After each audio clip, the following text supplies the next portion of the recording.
Gracias por continuar en nuestra sintonía. Saludamos también a las personas que siguen conectadas con nosotros en redes sociales, en Instagram Live, a través de YouTube como Globovisión en vivo, en la cuenta @DanielaJ. Sales y la cuenta @salud_gb. Bedulas P nos saluda y dice, nos habla sobre el pescado crudo, si tiene algún riesgo de salmonelosis, y también sobre el consumo del pollo. Si lo vemos un poquito rojo, si se ve un poco crudo, si tenemos riesgo de salmonelosis a través de estos alimentos. Sí, buenísima la pregunta de este espectador, porque fíjense, vamos a recordar un poco que a través de la contaminación de los alimentos también tenemos ese riesgo de contraer salmonelosis. Evidentemente, si este animal está infectado o contagiado con esta bacteria, ¿no? ¿Qué es lo que se sugiere? Bueno, se sugiere que siempre las carnes sean bien cocidas o bien cocinadas, ¿no? Incluso las carnes rojas. Las carnes rojas, la carne de vacuno, porcino, la carne de pollos o de aves, esto es súper vital. Por ejemplo, Ahora, la carne roja que a veces uno la pide 3/4, no tan cocida, que queda un poco roja o sí, sangrienta. siempre la recomendación va a estar orientada, sobre todo cuando bien hay estas cocida. alarmas, a que la carne esté bien cocida. Y no solamente la cocción de la carne, sino que, como yo lo decía, la cadena de frío, las horas que está ese alimento una vez que se preparó y va a ser ingerido. Entonces, esto es importante, acortar esos tiempos en donde el alimento ya preparado o a punto de preparar esté fuera de la nevera. Entonces, siempre tener en cuenta presente esto. En cuanto a la pregunta que él hacía de los pescados, mira, si vamos a hablar de los mariscos, que es lo que generalmente siempre causa duda. Si estos mariscos están siendo adquiridos o fueron tomados de un agua que está contaminada, evidentemente hay un riesgo de salmonelosis. Recordar entonces que la presencia de la bacteria en las heces de reservorios, sea de animales, sea en una persona, por supuesto que es portadora también, o sea en agua, podemos tener el riesgo de contaminar. Por acá también nos escriben y nos preguntan que recordemos los síntomas, por favor. Sí, claro. Los síntomas de la salmonelosis, entonces, dolor abdominal, ese dolor tipo cólico puede estar presente en las evacuaciones acuosas, en algunos casos más severos se presentan como disentería, que tiene presencia de sangre, pero también tenemos el paciente que puede tener una salmonelosis y hace casos o crisis de estreñimiento, un estreñimiento importante. Náuseas, vómitos, aunque son más frecuentes las náuseas que los vómitos, pero lo más característico y patoneumónico es el dolor abdominal y estos cambios entonces en el estado general del paciente. Fiebre, debilidad, fatiga y pues todo lo que eso repercute, ¿no? Arnaldo Contreras también nos escribe y dice, saludos, buenas tardes, ¿cómo debe curarse o tratarse la salmonelosis? Perfecto. Bueno, si hablamos entonces que la salmonelosis es una infección bacteriana, por supuesto que el tratamiento forma parte de la antibioticoterapia. Sin embargo, es importante recordar a todas esas personas que nos ven que en la mayoría de los casos esto puede ser autolimitado e inclusive el paciente mejora sin un tratamiento específico. En aquellos casos de edad extrema, en los casos de los niños y en los casos de los ancianos, se hace un tratamiento individualizado, por supuesto, por el riesgo que estos pacientes tienen de deshidratarse y de hacer mayores complicaciones.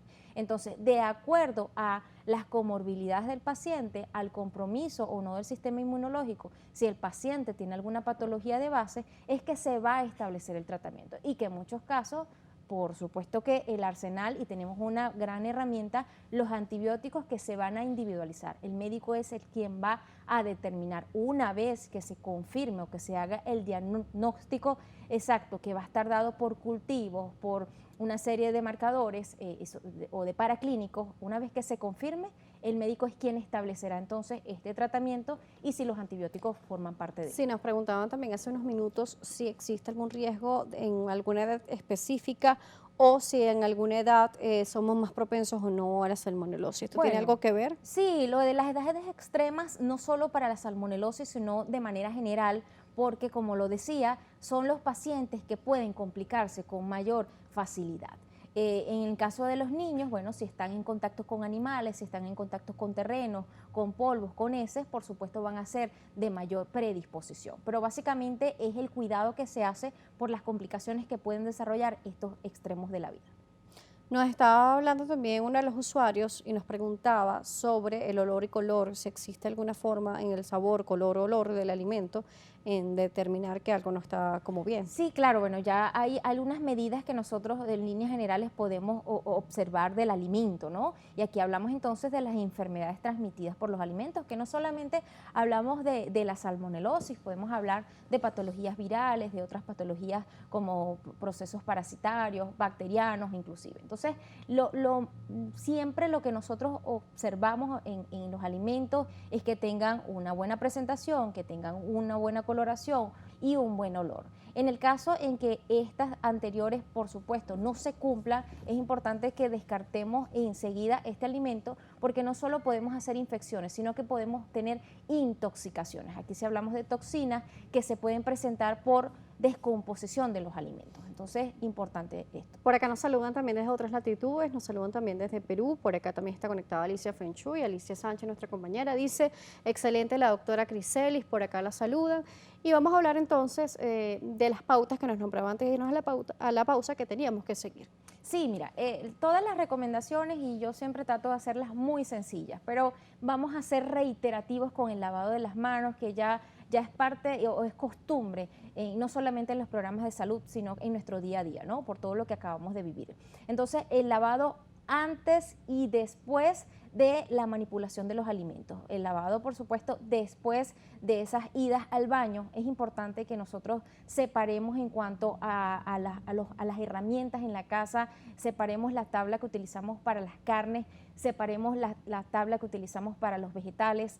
Debemos utilizar agua potable para la elaboración de nuestros alimentos o para el lavado de las hortalizas y de las frutas, hervir el agua y sobre todo no debemos consumir lácteos sin hervirlos, sobre todo en las poblaciones rurales que tienen esa costumbre de tomar la leche directa de la vaca sin hervir. Entonces, ojo con los productos lácteos, bien cocidas las carnes de aves, las carnes de porcino, vacuno, y sobre todo el tema de los huevos, mantenerlos bien refrigerados. Siguen estando presentes estas preguntas Sí. porque Grady Linas nos escribe y nos dice, buenas tardes, ¿verdad que no se deben entonces lavar los huevos? ¿Se lavan, no se lavan? Sí, se lavan, porque además... ¿El pollo se lava, no se lava? Sí, todas las carnes deben lavarse. Entonces vamos a retomar, vamos a utilizar el agua potable también que tomamos, ¿verdad? Para lavar nuestras carnes y nuestras vegetales y hortalizas. Claro, porque si lo hacemos directamente de la tubería y está contaminada el agua, no estamos haciendo nada. Es lo que siempre hablamos entonces, no solo para el consumo, sino también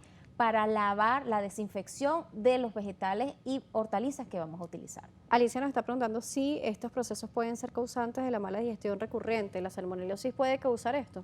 Mira, la salmonelosis puede condicionar un proceso inflamatorio local y que sí va a dar una especie de indigestión. Realmente es un término de dispepsia, entre otras cosas. Pero ¿qué pasa con esto? Porque hay una invasión a lo que es la célula intestinal, y una vez que esta bacteria se apodere o invada esta parte de los enterocitos, ahí se va a generar un proceso de mala digestión, entre otros síntomas, ¿no?